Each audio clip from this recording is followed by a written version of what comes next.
एटीएमचे व्यवहार अद्यापही सुरळीत नसल्यामुळे टोलमुक्तीचा निर्णय 24 नोव्हेंबरपर्यंत वाढवण्यात आलेला आहे. केंद्रीय रस्ते वाहतूक मंत्री नितीन गडकरींनी ही घोषणा केली. केंद्र सरकारच्या या निर्णयामुळे आता येत्या 24 नोव्हेंबरच्या मध्यरात्रीपर्यंत टोल वसुली बंद राहणार आहे. चलन तुटवड्यामुळे सरकारनं हा निर्णय घेतल्याचं सांगितलं जात आहे. त्यानंतर राज्य सरकारनेही महामार्गावरील टोल नाक्यांवरती 24 नोव्हेंबरपर्यंत टोल वसुली बंद केली आहे. त्यामुळे वाहन चालकांना आणखी काही दिवस दिलासा मिळाला आहे. आता देशातील काही ठराविक पेट्रोल पंपांवरती 2000 पर्यंतची रक्कम काढता येणार आहे. पहिल्या टप्प्यात 2500 पेट्रोल पंपांवर ही सुविधा उपलब्ध असेल. त्यानंतर जवळपास 20,000 पेट्रोल पंपांवरती पैसे काढण्याची सोय करण्यात येणार आहे. रिझर्व्ह बँक आणि स्टेट बँक ऑफ इंडियानं ही सुविधा सुरू केली आहे. यासोबतच 24 नोव्हेंबरपर्यंत पेट्रोल पंपावरती 500 आणि 1000च्या नोटा स्वीकारण्याचे आदेश देण्यात आलेले आहेत. त्यामुळे एटीएम बाहेरच्या रांगा काही प्रमाणात कमी होतील. चलन तुटवड्यामुळे आता एकाच वेळी 4,500 ऐवजी फक्त 2,000 रुपयांचीच नोट 2,000 रुपयेच बदलण्याची मुभा असणार आहे.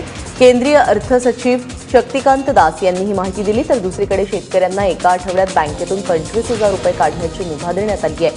किसान क्रेडिट कार्डच्या माध्यमातून पैसे अदा करण्याची परवानगी असेल. यासोबतच ज्यांच्या घरी लग्नसराई आहे त्यांना 2.5 लाख रुपये काढता येणार आहेत.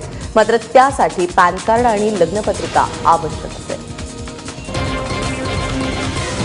For wedding ceremonies which are going on, up to 2.5 lakh rupees will be permitted to be drawn from the bank account. Now naturally again these accounts will have to be KYC compliant accounts, and there has to be drawn one per marriage, and it can be drawn either from the account of the father or the mother, or the account of either of the the boy or those who are getting married.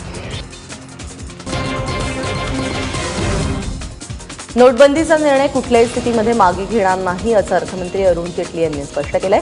राजकीय पक्षांनी सरकारला सहकार्य करावं. देशातील नागरिकांना होणारा त्रास टाळण्यासाठी सरकारकडून प्रयत्न केले जात आहेत असा दावा त्यांनी केला. काळा पैसा आणि दहशतवादाला आळा बसत असेल तर काँग्रेसला आक्षेप का? यामध्ये काँग्रेसचे हितसंबंध आहेत का असा प्रतिप्रश्न जेटलींनी केला. यासोबतच येत्या काही दिवसात एटीएम सुरळीत होतील, त्यांची सेवा सुरळीत होईल असंही त्यांनी स्पष्ट केलं. मैं बिल्कुल स्पष्ट कर दूं, जो आम आदमी पार्टी और तृणमूल ने कहा कि इसको रोल बैक करो, इसका कोई प्रश्न ही नहीं उठता.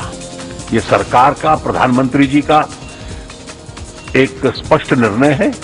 इस देश की राजनीति को स्वच्छ करने का, इस देश की आर्थिक व्यवस्था को स्वच्छ करने का, और इस पे हम अडिग रहेंगे, कायम. नोटाबंदीवरून संसदेमध्ये विरोधक सरकारला घेरतात. दुसऱ्या दिवशी याच मुद्द्यावरून लोकसभा आणि राज्यसभा दिवसभरासाठी तहकूब करण्यात आली आहे. नोटबंदीच्या निर्णयावरती पंतप्रधान नरेंद्र मोदींनी सभागृहात उत्तर द्यावं अशी मागणी विरोधकांनी केली आहे. लोकसभेमध्ये सरकार नोटबंदीवरती चर्चेला तयार आहे. मात्र चर्चेनंतर मतदान घ्यावं यासाठी विरोधक अडून बसलेत. त्यामुळे आज काय होतं हे पाहणं महत्त्वाचं आहे. दरम्यान नोटबंदीवरून टीका करताना काँग्रेसचे नेते गुलाम नबी आझाद यांनी केलेलं उरी हल्ल्याबद्दलचं वक्तव्य राज्यसभेच्या पटलावरून हटवण्यात आलंय. नोटबंदीच्या विरोधात दिल्लीचे मुख्यमंत्री अरविंद केजरीवाल आणि पश्चिम बंगालच्या मुख्यमंत्री ममता बॅनर्जी यांनी दिल्लीच्या आझादपूरमध्ये आंदोलन केलं. नोटबंदीचा निर्णय 3 दिवसात मागे घेतला नाही तर तीव्र आंदोलन करण्याचा इशारा ममता बॅनर्जींनी दिला. तर नोट बदलण्याच्या रांगेमध्ये अंबानी अदानींसारखे उद्योगपती का नाहीत असा सवाल केजरीवाल यांनी केलाय. नोटबंदीच्या निर्णयामागे काळा पैसा आणि भ्रष्टाचार असल्याचा आरोप केजरीवाल आणि ममता बॅनर्जी या दोघांनी केलाय. अभी तो हमारा विदेश से जाना लड़ना पड़ेगा देश में. 3 दिन का अंदर अगर वापस कर ले ठीक है, प्लानिंग कर लो ठीक है, ये हाल निकालो तो ठीक नहीं है. अगर आप नहीं करोगे तो प्लीज रियलाइज हम लोग भी जिंदा है, हम लोग इसको छोड़ने वाला नहीं है. जनता अगर साथ में रहेगा हर कुछ कर सकते हैं. 40% कमीशन चल रही है मार्केट के अंदर. खुलेआम 2-2 हजार के नोट मिल रहे हैं भाई साहब, कोई ले लो. बड़े बड़े लोग खरीद रहे हैं 2-2 हजार के. कहीं किसी लाइन में आपने देखा है अडानी अंबानी को खड़े हुए? कोई नहीं खड़ा. सबके घर में होम डिलीवरी हो रही है. उनके पुराने 500, 1000 के नोट ला रहे हैं और 2-2 हजार रुपए के नोट उनके घर पहुंचा रहे हैं. बातमी दिल्लीमधून आहे. दिल्लीतील मुंडका परिसरामध्ये स्क्रॅप बाजाराला भीषण आग लागली आहे. आग मोठ्या प्रमाणावर पेटल्यामुळे 33 अग्निशमन दलाच्या गाड्या घटनास्थळी पोहोचलेल्या आहेत. पण आगीवरती नियंत्रण मिळवण्यात अद्यापही यश आलेलं नाही. आतापर्यंत आगीमध्ये प्रचंड नुकसान झालंय. चेतेश्वर पुजारा आणि विराट कोहलीच्या शतकांनी इंग्लंड विरुद्धच्या दुसऱ्या कसोटीत भारताला पहिल्याच दिवशी 300चा टप्पा ओलांडून दिलाय. या कसोटीमध्ये पहिल्या दिवसाचा खेळ थांबला त्यावेळी टीम इंडियाने 4 बाद 317 धावांची मजल मारली होती. कर्णधार विराट कोहलीने 151 धावांवर तर अश्विन एका धावेवरती खेळत होता. त्यामुळे आज साऱ्यांचं लक्ष असेल ते विराटच्या द्विशतकाकडे.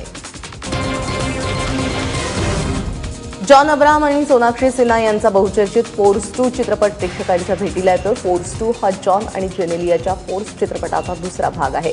जिथे फोर्स चित्रपटाची कथा संपली तिथूनच फोर्स 2 या चित्रपटाची कथा सुरू होते असं म्हटलं जात आहे. हिंदीतील फोर्स 2 आणि तुम बिन सोबतच मराठीमध्ये कौल चित्रपट प्रदर्शित होतोय.